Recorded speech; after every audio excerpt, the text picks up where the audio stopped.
Hey everybody, welcome to my Suburban Oasis. My name is Soleil and I garden in a Zone 6A in mid-Michigan. Today we have a couple of projects that we're going to work on together and I'm really excited about it. If you recall, I have recently pulled out my boxwoods because I was afraid they were getting boxwood blight. They might not have been, they might have just been getting way too much water and been really unhappy in the spot they're in, but I'm not sure, so I didn't want to risk it and I took them out. So today we're going to be planting in that spot and I'll show you what we're going to plant, as well as we are going to plant some things in the white pots that are underneath of my crab apple in the front garden. So let's take a look at what it is that we are going to be working with today. All right, so I do want to show you that my little Japanese maples over here have started to leaf out. I'm really excited about that. These are some seedlings that have come from the Japanese maple in my front garden. And yeah, they're doing really good. I also took some time to do some power washing, so my hose is looking really nice and clean, and so are my sidewalks over here as well. And I think everything's just looking a lot better with those bright new doors and the impatiens, just so cheery. I also brought out some of my amaryllis over here. So they were down in my basement and it's time to bring them out and get them acclimated to the outdoors so that they can absorb some sunshine and be ready to go back indoors this fall. Well, here is what we are going to plant instead of the boxwoods that we got rid of. If you can guess what these are, I would be surprised because they're very small right now. I ordered these from Great Garden Plants and these are actually little Henry Sweetspires. So the reason why I picked these is because they do really well in soil that is wet, moist. And let me grab this tag here. This one actually has a tag on it. You can see the beautiful flowers that they have. And little Henry is a shrub and it gets about, I want to say 3 by 3. It's also referred to as Sweetspire, and it does well in sun, part sun, or shade, but the place that we're going to be planting it in is facing east, so it will definitely be getting the morning sunshine, plenty of sun during that period of time. So let's take a look at the tag here. It says it can take 6 hours of sun, 4 to 6 hours, or less than 4 hours. I think it will bloom much better though if it is in full sun. And it should get about that during the summer. And this is hardy from zones 5 to 9. And again, I'm in a 6A. And it will get 2 to 3 feet tall and wide. And it says to space them about 2 to 4 feet apart. So I've got 6 of them here that I bought. And they are in, like, I think these are 4-inch pots right here. So if you want to prune them, you prune just like any other flowering shrub after flowering, and they do have medium deer resistance, so that was also important to me. I do spray with liquid fence a lot, but it was very important to me to be able to have a shrub that already had some resistance as well. And they also are a native shrub in many areas of the United States, so that's great, and they're good for pollinators. They are very showy during the summer is when they will bloom, and then in the fall they also have really beautiful red foliage, and so this is a picture of it here. So I'm excited about that because I love things with more than one season of interest as well. And so we are going to get these planted and we are going to water them in and we're going to give them some good mulch. So let me show you where we're going to plant them.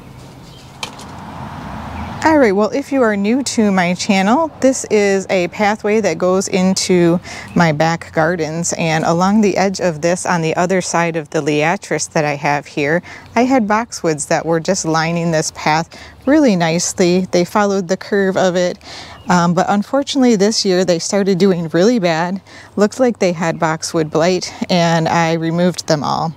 So what I did was actually I filled in some of the holes, but I've left some of them. So we have a hole here, and then I skipped a hole, and then we have a hole here, and then I skipped the hole. So we're going to have a hole here, skip the hole. So we're going to have less of the little Henry Sweetspire. I guess you get the pattern here. Every other boxwood is being replaced with a little Henry Sweetspire, just to make sure that we have plenty of spacing for them because they are a bit bigger than the boxwoods that we're replacing.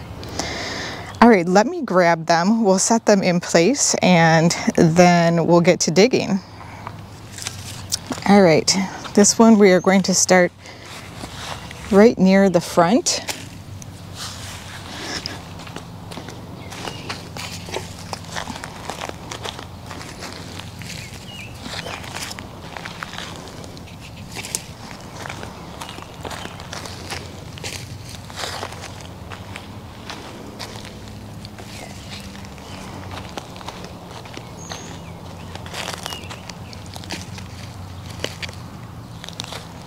These have already put on some really nice growth since I got them. They arrived really nice and healthy. They shipped in about 1 day from Great Garden Plants. And I cannot remember how much I paid for them, but they were on sale. I bought them as a Mother's Day gift. They were having a special for Mother's Day. So this is the last one here. And I am going to be planting, you may notice that they are kind of close to the edge of this border, but I want that to be the case because I want them to really have half of their width kind of hang over the edge of the rocks, because otherwise they will take up this path there because they're so much bigger than the boxwoods were. And I don't want to have to continue to, you know, prune them to keep them small. All right, let's get digging. One thing that's nice about having a plant that is so small when you get it to start it is that you don't have to dig a very big hole. So that's going to be great about these.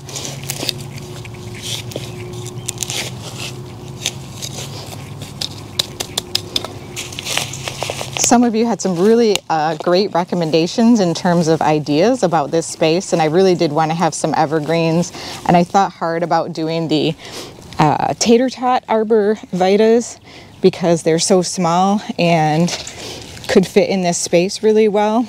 But unfortunately, deer and rabbits both really like arborvitas, so I decided against that. I didn't think that that would be a good long-term solution. I already have to fight them, so just having something that is already somewhat deer resistant is going to be helpful. But yeah, I appreciate everybody sharing with me some of the ideas that you had, because it certainly led me down the path to finding these.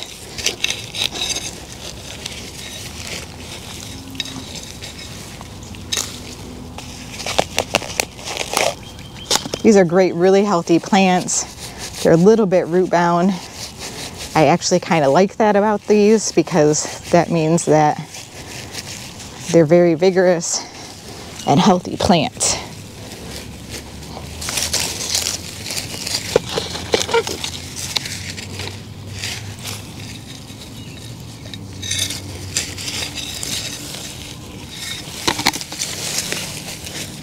And I will be getting some more mulch to put around these after we get them planted.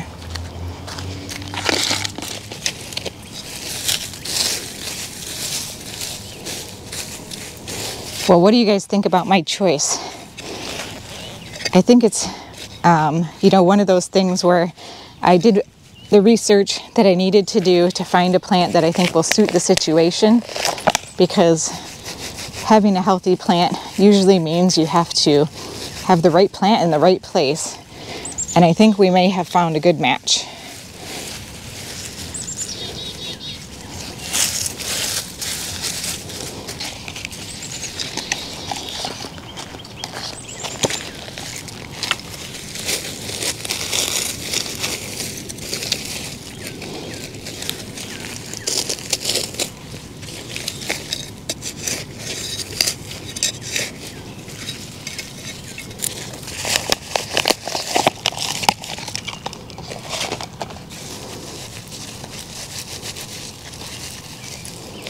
Definitely roughing the roots up a little bit here just to make sure that they get good contact with the soil, and I'm not doing any soil amendments.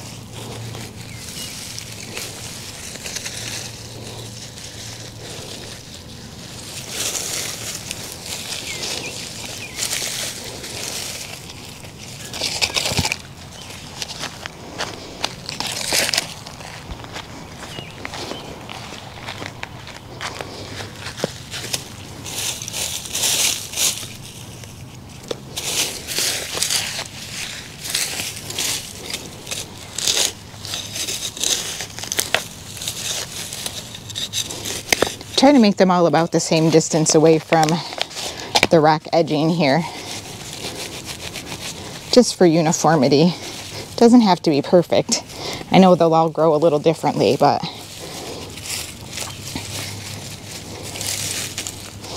all right, let me grab some mulch and we'll get it around these guys. Now the soil's already moist, but I still am going to take some time to water these in, just because they're up above the soil level and I want the mulch and the soil to really settle in around them. Tomorrow it's going to be in the low 80s, so I want them to be prepared for that.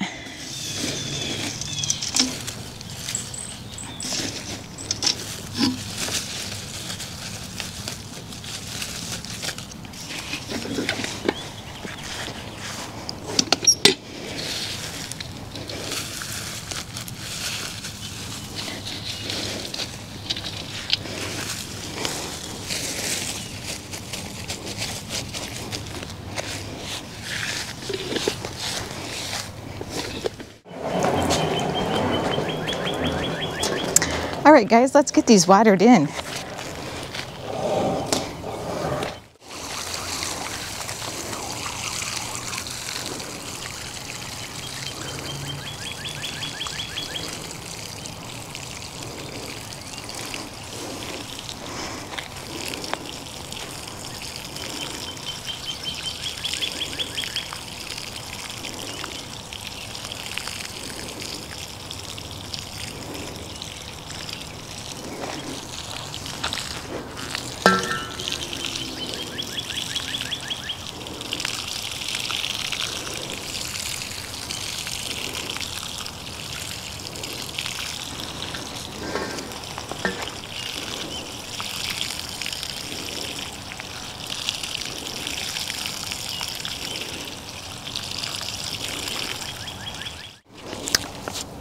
I think these look awesome. You guys, these are going to be fantastic in these spots.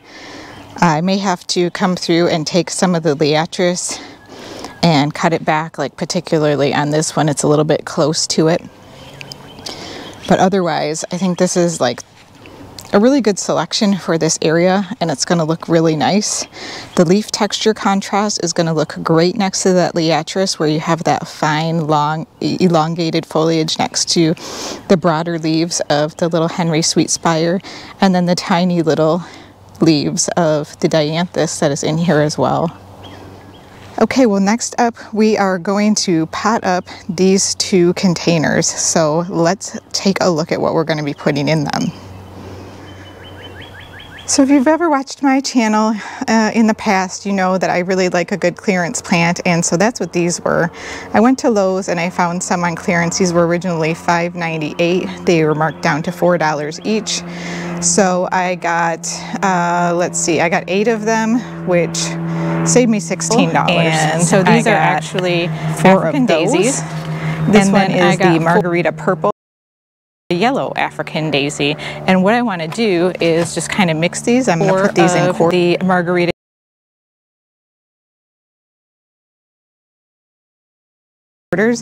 I'm going to put the purple so that it's facing forward and backwards, and the yellows will be on the side of each pot. So I need to get some soil, and we'll take these plants over there and get these potted up. So these also have a moderate deer resistance to them. And we're going to put the purple in the front and the back, and then the yellow on the sides. And I think this is going to fill up really nicely. I'm not going to have anything climbing up the structure. I'm going to leave that blank this year. So I think what I'm going to do is just plant these and see if I need more soil to top it off or not, because they are fairly full of soil. We got some real root bound plants here, so I'm just going to take the entire bottom section of roots off. That will help get these started pretty good.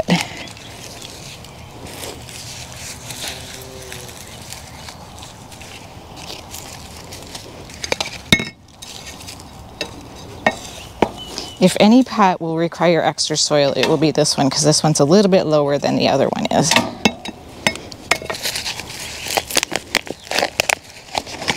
Again, I'm happy to see when a plant is root bound. It's really easy to fix, but it means that it's quite vigorous and growing well.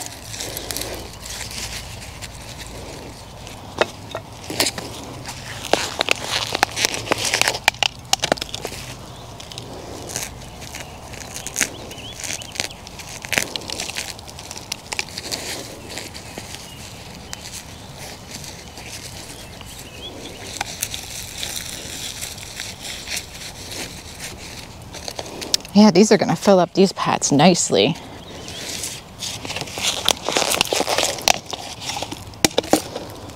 Now, I said these were deer resistant. They're not deer proof. If there's something else that the deer like better, they'll eat that instead of these.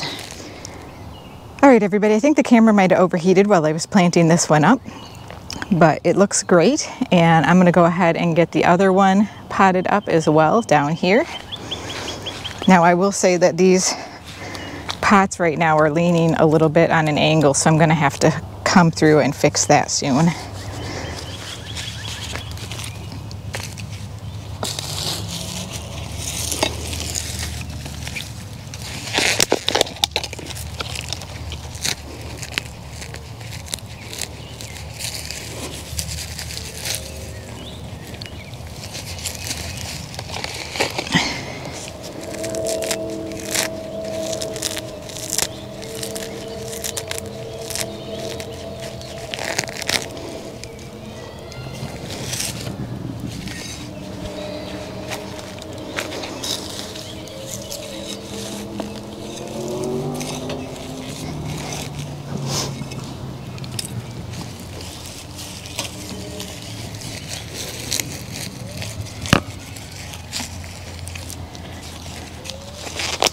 I think they should be a really cool contrast with the yellow and the purple. So my camera keeps on turning off because it's really hot and humid out, and I was able to get these planted and I think they look really, really gorgeous.